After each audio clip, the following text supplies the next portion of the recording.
Round 2 of NASCAR's in-season challenge has come and gone. Similar deal to last week, we're going to look over the results from round 2 and then preview round number 3.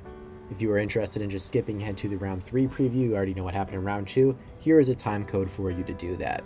Alright, our first matchup, the 32nd seed of Ty Dillon living on. He's defeating the 17th seed of Brad Keselowski.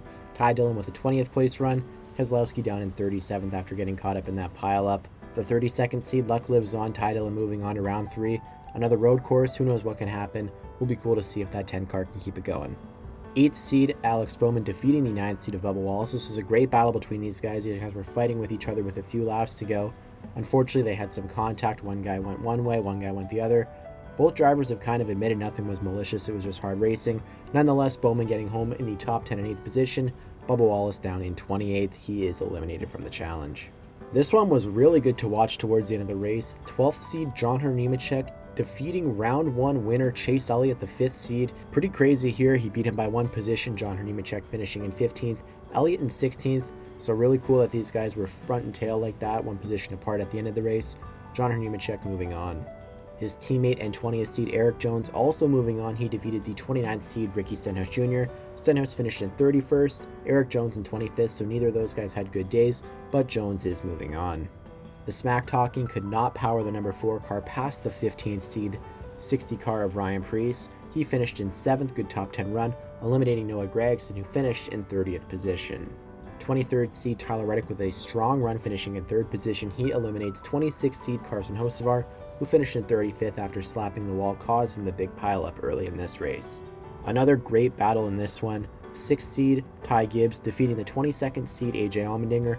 Both of these guys finishing in the top 6. Ty Gibbs runner-up, AJ Allmendinger finishing in 6th. Any other matchup in this whole thing, AJ Allmendinger would have moved on, but he faced against Ty Gibbs. He is eliminated, Ty Gibbs moving on. And a pretty underrated upset here that not a lot of people have been talking about. 14th seed Zayn Smith finishing in 14th, knocking off the 3rd seed Chris Buescher. He was the highest seed left in this tournament. Buescher finished in 18th, Zayn Smith moving on to round 3 at Sonoma. With that, let's take a look at our round 3 matchups.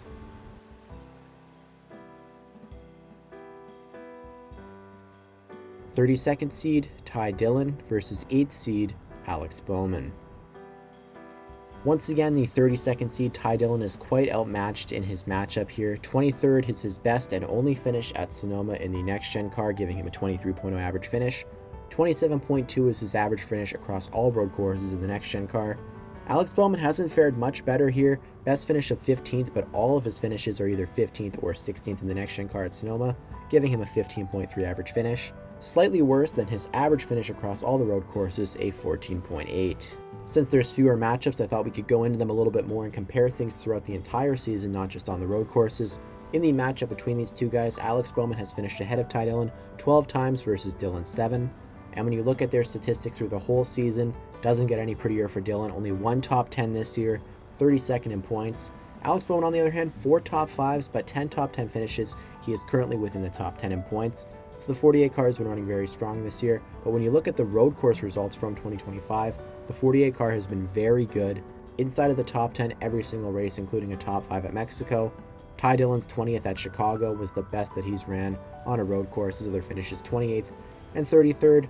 I'm cheering for the upset. I want the 32nd seed to go on. I don't know if it's going to happen against Alex Bowman. That 48 car is looking very strong, but I'm going to pick Ty Dillon just for the fun of it. 12th seed John Hernichek, 20th seed Erik Jones. How about this? We're in the 3rd round, the final 8, and we have an all-Legacy Motor Club matchup. Really awesome for these guys. This team has been running much better this year compared to last year. I'm sure they're really excited knowing that at least one of their drivers is going to move on to the Final 4. John Hernichek just 1 run at Sonoma in the next-gen car. That was last year with a 29th place finish, giving him a 22.9 average finish across all the road courses in the next-gen car.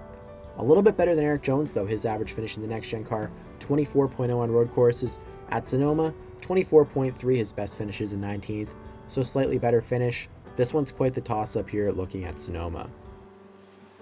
Looking at this one in more of a 2025 scope, John Hernichek top car honors 11-8 over Erik Jones. If you watch the weekly series, we've followed this one all year because they actually are teammates. 1 top 5, 6 top 10s on the season for John Hernichek, currently inside the top 20 in points.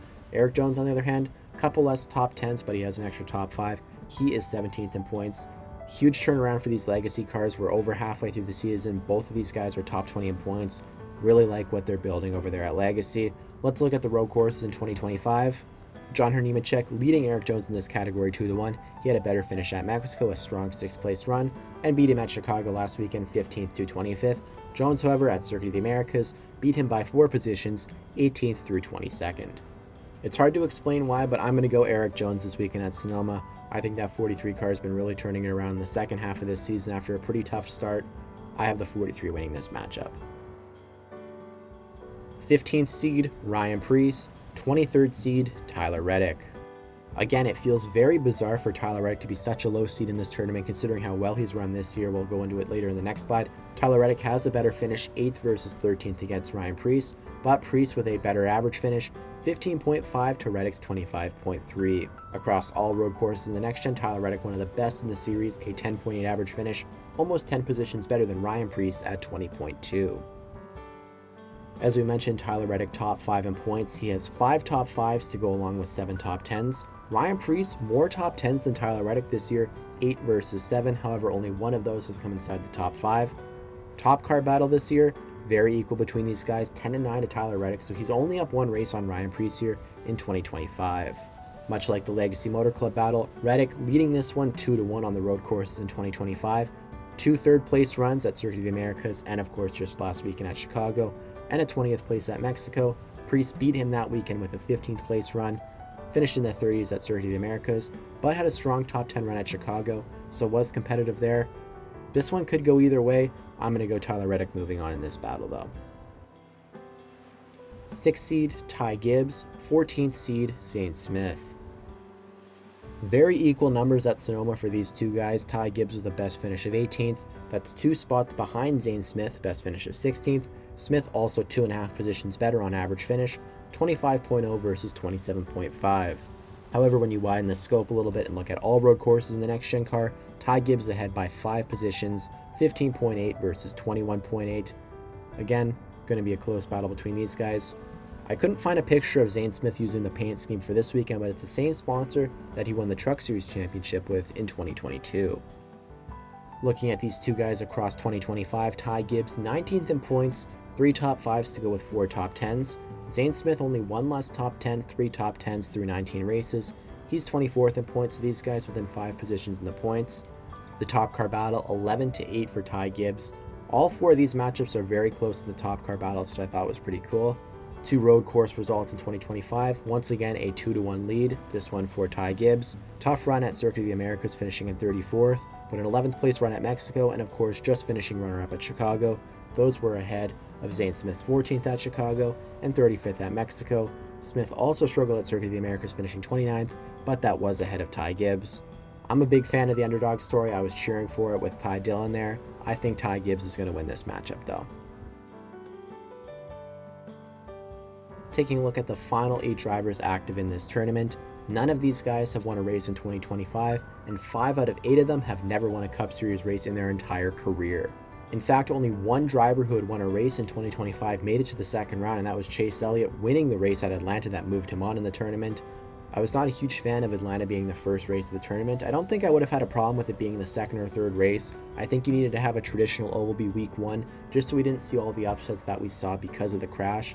But on the other hand, it's kind of opened up the situation where it feels like we're watching the All-Star Open. You know, it's guys who haven't won this year, some guys who haven't won ever, and someone's going to win $1 million, and this is going to be a huge boost for their team. So I'm pretty 50-50 on it now. Still kind of wish that something else would have changed with the first race maybe. But at the end of the day, it feels like a few years ago we were just watching like Pocono, Michigan, New Hampshire over and over again in the summertime.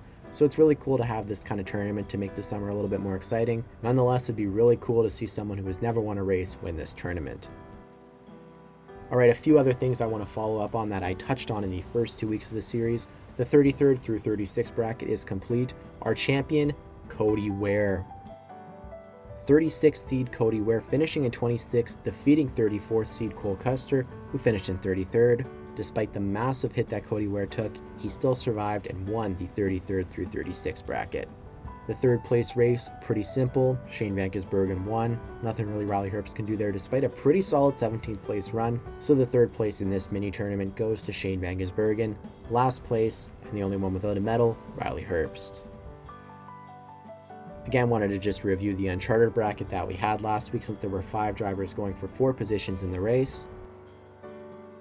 Corey Heim ended up being the DNQ, the first DNQ of his career. Austin Hill with a very good top 10 run. He wins the Uncharted bracket for Chicago. Great run for that 33 camp. I think Hill has kind of found his niche. You know, he runs in the Xfinity Series where he can compete, and then you come and run the Cup race a couple times a year, pack racing tracks, you know, places where he knows he's going to be competitive, and he can get decent results like this without the blow of running 25th every other weekend that happens to these guys who move up. Only one Uncharted car entered this week. It is Catherine Legg in the 78, so there will be no Uncharted bracket this weekend. Thanks so much for watching.